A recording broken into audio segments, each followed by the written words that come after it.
بسم الله الرحمن الرحيم. الحمد لله رب العالمين. اللهم صل على محمد وعلى آل محمد كما صليت على إبراهيم وعلى آل إبراهيم إنك حميد مجيد. শরীরের প্রত্যেক অঙ্গকে সুস্থ রাখা এবং তার যত্ন নেওয়া এবং বাহ্যিক অঙ্গগুলোর ব্যায়াম করাও এর মধ্যে শামিল। চোখ কানের হেফাজত, মাথার হেফাজত সম্পর্কে সংক্ষেপে আলোচনা হয়েছে। এখন গলার সুস্থতা, গলার স্বর, কণ্ঠনালী এগুলোকে সুস্থ রাখার জন্য ইসলামে নিয়ম এই যে কোনো শিশু, বেটা ছেলে অথবা মেয়ে ছেলে হোক না কেন, জন্ম নেওয়ার পরেই দুনিয়াতে আসার পরক্ষণেই যেমন তার ডান কানে আজান দিতে হয়, বাম কানে একামত দিতে হয়, যাতে সে সম্পূর্ণভাবে সুস্থ থাকে এবং কঠিন রোগে আক্রান্ত না হয়। ওইভাবে তার রুহানি ব্যাধি, কুফর এবং শিরিক থেকে যেন সে মুক্ত থাকে। রুহানি আর জিসমানি দুই রকমের সুস্থতার জন্য তার আজানের ব্যবস্থা আছে, ইকামতের ব্যবস্থা আছে। ওই রকম তার গলার যত্ন নেওয়ার জন্য তাহনিক করা মস্ত বড় সুন্নত। রাসূলুল্লাহ সাল্লাল্লাহু আলাইহি সাল্লামের কাছে সাহাবায়ে কেরামদের শিশু জন্মগ্রহণ করলে পাঠাতেন, রাসূলুল্লাহ সাল্লাল্লাহু আলাইহি সাল্লাম তাহনিক করে দিতেন। আব্দুল্লাহ বিন জুবাইর রাদিয়াল্লাহু আনহু যখন জন্মগ্রহণ করেন, তার মা আসমা রাদিয়াল্লাহু আনহা রাসূলুল্লাহ সাল্লাল্লাহু আলাইহি সাল্লামের কাছে পাঠিয়েছিলেন তাহনিক করার জন্য।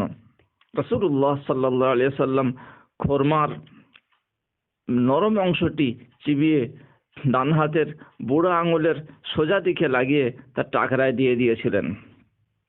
রাসূলুল্লাহ সাল্লাল্লাহু আলাইহি সাল্লামের মুখের থুথু মোবারক ওই খেজুরের সঙ্গে আব্দুল্লাহ বিন জুবাইর রাদিয়াল্লাহু আনহুর পেটে গিয়েছিল। এতে বাচ্চা ওই খেজুরের মিষ্টতা অনুভব করে চুষতে থাকে, তার গলা পরিষ্কার হয়, কণ্ঠনালী পরিষ্কার হয়, আওয়াজ পরিষ্কার হয় এবং তার সাথে সাথে ওই নরম খেজুর তার পেটে গিয়ে ভিটামিনের কাজ করে, ভিটামিন যোগান দেয়। কারণ দুর্বল শিশু, দুর্বলা নারীদের ভিটামিন খুব তাড়াতাড়ি যোগানোর জন্য খোরমা বা খেজুরের কোনো বিকল্প নেই। এইভাবে মস্ত বড় তাহনিক করা সুন্নত। তাহনিক সন্তান প্রসব হওয়ার পরক্ষণেই করতে হয়, একদিন দুই দিন পরেও নয়, কয়েক মাস পরেও নয়। অনেকে জানেন না তাহনিক ওই সময়ই করতে হয় যখন সেই সন্তান প্রসব হয়। সুতরাং আগে থেকেই তাহনিকের ব্যবস্থা, কাকে দিয়ে তাহনিক করানো হবে সেই চিন্তা ভাবনা করে কথাবার্তাও ঠিক করে রাখা দরকার।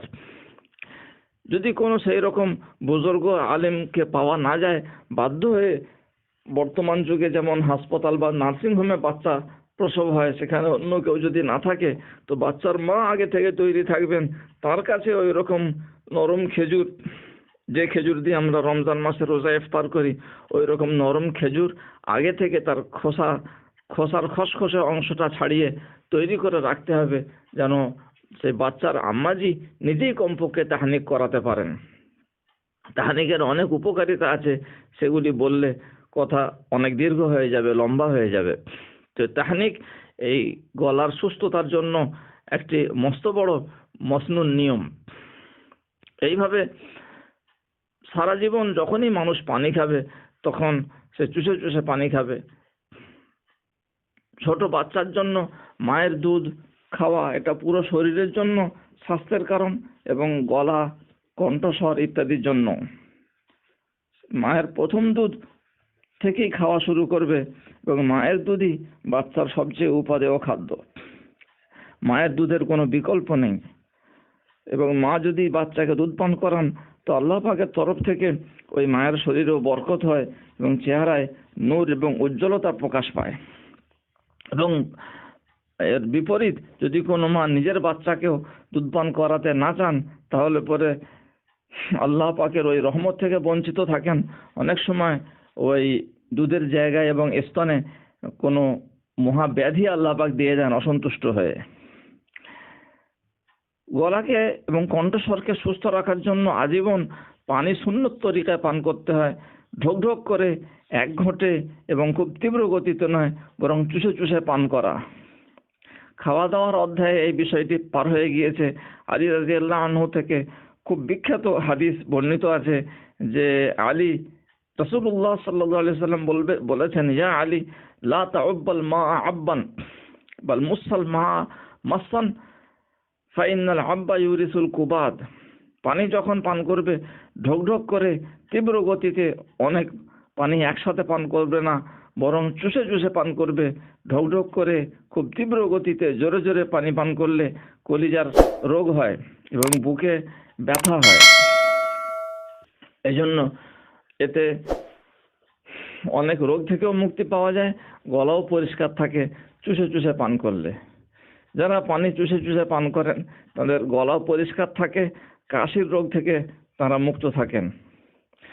বিশেষ করে শীতকালে এই ঠান্ডা যাতে মানুষের না লেগে যায় তার জন্য পানি চুষে চুষে পান করার সাথে সাথে একটু অল্পক্ষণ মুখে পানি রেখে পান করলে অনেক ফায়দা হয়, কাশি পায় না।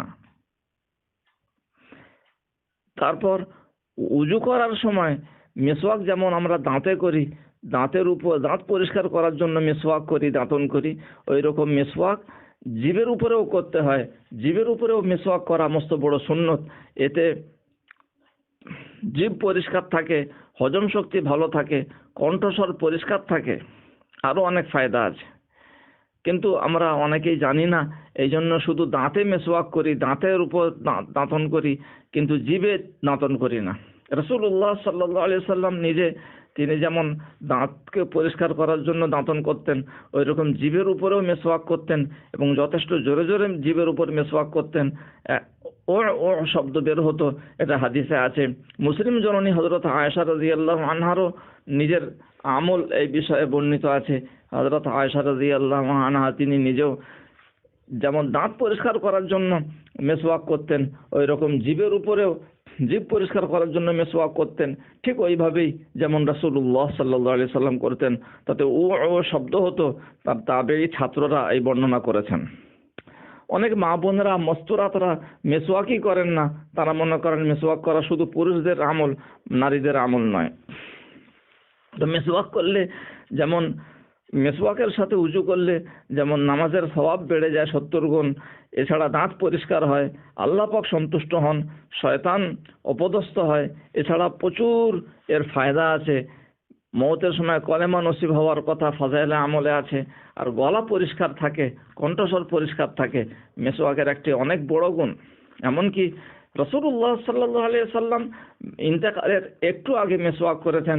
এই জিনিসটিকে সামনে রেখে ওলামারা লিখেছেন, ফাথুল মুঈনের লেখক ফাথুল মুঈন কিতাবে লিখেছেন যে অনেক বহু ওলামারা মন্তব্য করেছেন, কি ব্যাপার ইন্তেকালের একটু আগেই রাসূলুল্লাহ সাল্লাল্লাহু আলাইহি সাল্লাম মেসওয়াক করলেন। তাতে তারা বলেছেন যে ইন্তেকালের আগে মেসওয়াক করে উজু করলে মরণ যন্ত্রণা, মৃত্যুর যন্ত্রণা খুব লাঘব হয়, সহজে জান কবজ হয়। এখানে আমরা আলোচনা করছি কণ্ঠস্বর পরিষ্কার রাখা এবং খাদ্যনালী শ্বাসনালী যেন সুস্থ থাকে। তো খাদ্যনালী শ্বাসনালীকে ঠান্ডা থেকে বাঁচানো জরুরি। তার সঙ্গে সার কথা এই বের হয়ে এলো যে সন্তান জন্মগ্রহণ করার পরেই তাহনিক করানো সুন্নত। এতে গলারও ফায়দা হয়, শরীরও সুস্থ রাখে, শরীরও সুস্থ থাকে এবং যেমন আযান একামতের কারণে শরীর রূহ দুইটি ঠিক থাকে, ওইভাবে পানি চুষে চুষে খাওয়া, শীতকালে মুখের মধ্যে পানি একটুখানি রেখে খাওয়া, এটা সুন্নতের মধ্যে পড়ে না, স্বাস্থ্যবিধানের মধ্যে পড়ে। আর মেসওয়াক করা জিভের উপর। এছাড়া দুধ যখন আমরা মধু খাই, তো মধু খাওয়ার সুন্নত তরিকা হাদিস পাকে এরকম বলা হয়েছে যে মাসে 3 দিন যে নির্দিষ্ট নিয়মে এবং তারিখ ধরে 3 দিন পর পর মধু খেতে হয়। তো সেটি এমনি চামচে করে নয়, বরং ডান হাতের তালুতে মধু ফেলে চেটে খেতে হয়। ওতে অনেক ফায়দা আছে, তার মধ্যে গলার ফায়দা খুব বেশি। চেটে খেলে পরে জিভের উপর দিয়ে ওই মধুটি যে আস্তে আস্তে যায়, এতে গলার খুব ফায়দা হয়, গলাও পরিষ্কার থাকে। গলা পরিষ্কার রাখার জন্য গরম পানিতে একটু পেয়ারা পাতা দিয়ে যদি আমরা ফুটাই, এবং তাতে একটু লবঙ্গ, মিশ্রি এই ধরনের জিনিস একটুখানি দিয়ে কখনো কখনো গড়গড়া যদি করি, তাতেও ইনশাআল্লাহ গলা পরিষ্কার থাকবে। কান এবং গলাকে ঠান্ডা থেকে হেফাজত করলে পরে তবে গলা সুস্থ থাকবে, কাশি থেকে মুক্ত থাকবো। নতুবা শুধু গলা ঢাকলে হবে না, শুধু গায়ে কাপড় দিলে, সোয়েটার পরলে শীতকালে এটা যথেষ্ট হবে না।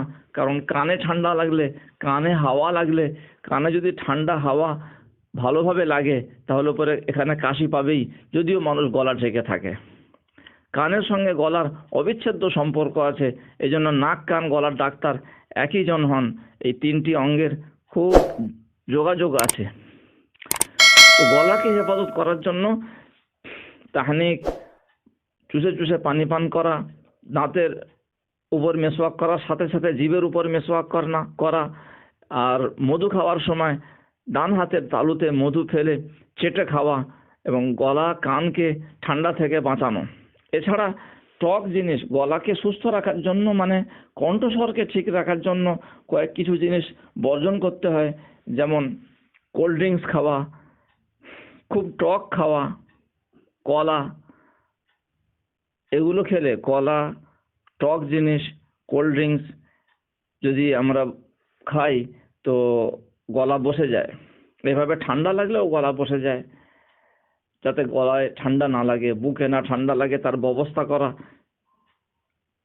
শীতকালে যারা ঠান্ডা পানিতে, খাস করে পুকুরে বা নদীতে গিয়ে ডুবে গোসল করতে চান, তারা যদি গলাকে সুস্থ রাখতে চান তো অবশ্যই গলায় এবং বুকে সরষের তেল মাখতে হবে। এবং কানেও তেল দিলে খুব ভালো হয়, নাভিতেও তেল দিলে খুব ভালো হয়। শীতকালে যারা ঠান্ডা পানিতে নেমে গোসল করতে অভ্যস্ত, তারা গোসল করার আগে যদি মাথায়, নাকে, কানে, গলায়, বুকে এবং নাভিতে আর একটু পায়ে সরষের তেল মেখে গোসল করেন, তাহলে পরে ইনশাআল্লাহ ঠান্ডা আসর করবে না এবং ঠান্ডা ধরবে না, আর কাশির উপদ্রব ইনশাআল্লাহ হবে না। আল্লাহ পাক আমাদের সমস্ত অঙ্গকে ইবাদতের উদ্দেশ্যে সুস্থ রাখার তৌফিক দান করুন। এটি গলার বিষয়ে আলোচনা হলো। বাকি গলাকে সুস্থ রাখার জন্য গোটা শরীরকেও সুস্থ রাখা দরকার। গলা খুব তাড়াতাড়ি আক্রান্ত হয়ে যায়, যেমন চোখ, কান আক্রান্ত হয়ে যায়, গলা খুব বেশি তাড়াতাড়ি আক্রান্ত হয়। ঠান্ডা লাগলে গলা বসে যায়, কাশি হয়। এই জন্য এসব দিকে খুব খেয়াল রাখতে হবে। সরষের তেলের ব্যবহার একটু বাড়াতে হবে। রাতের শোয়ার সময় যদি গলায় এবং থুতনিতে অল্প সরষের তেল দিয়ে শোয়া হয়, ইনশাআল্লাহ কাশি থেকে আল্লাহ পাক হেফাজত করবেন। ওমা আলাইনা ইল্লাল বালাগুল মুবিন। আল্লাহুম্মা সাল্লি আলা মুহাম্মদ।